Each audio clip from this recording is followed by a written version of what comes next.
News line, अचूक वेधक.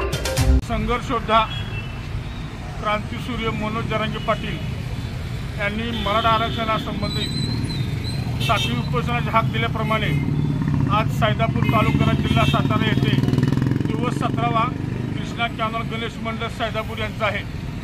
आज आम्ही 17व्या दिवशी उपोषणास बसलो असता आणि गेल्या 2-4 दिवसापासून हिवाळी अधिवेशनामध्ये जे काही आमदार, जे नेते मराठा आरक्षणाबाबत आपली भूमिका व्यक्त करत आहेत, मी आपल्याला या निमित्त एवढंच सांगू इच्छितो, प्रत्येक समाजातील माझ्या बांधवांना सांगू इच्छितो, ज्या पद्धतीने आपल्या समाजातील नेते आपल्या मराठा आरक्षणाची बाजू मांडत असताना, स्पष्टपणे बोलत असताना त्यांच्याकडून हे एक गोष्ट फक्त आपल्याला लक्षात येत नाही, ज्या पद्धतीने मनोज जरांगे पाटीलांनी मराठा समाजाला 50% आतून ओबीसीमधून आरक्षण मिळावे व समाजाला कुणबी दाखले मिळावे, याबाबत स्पष्ट भूमिका कुठल्याही नेता घेताना दिसून येत नाहीत.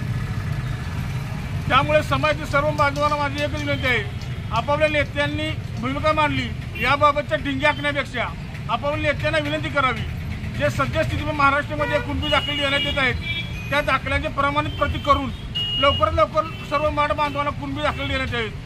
तसं पाहिलं गेलं तर 16व्या शतकापासून पाहिलं तर छत्रपतींच्या काळापासून मराठा हा कुणबी एकच आहे हे सिद्ध होत आहे. तर देखील यांना आणि किती पुराव्याची गरज आहे. आता जवळजवळ 56 लाखाच्या वर कुणबी दाखले सापडले आहेत.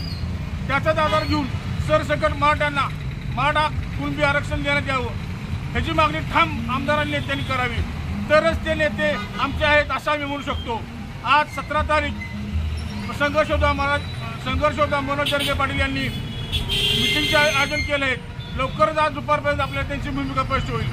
तोपर्यंत समाज बांधवांना विनंती आहे, आपापल्या नेत्यांना विनंती करा, सर्व मराठा बांधवांना कुणबीचे आरक्षण प्रमाणित करून सर्वांना प्रमाणपत्र देण्याचे आदेश त्यांनी खालील महसूल विभागाला कळावे, आणि जेणेकरून पूर्वीपासून कुणबी आरक्षण हे लागू आहे ते आरक्षण आम्हाला लवकरात लवकर मिळावे एवढी विनंती करतो. जय हिंद, जय महाराष्ट्र. न्यूज लाईन, अचूक वेधक.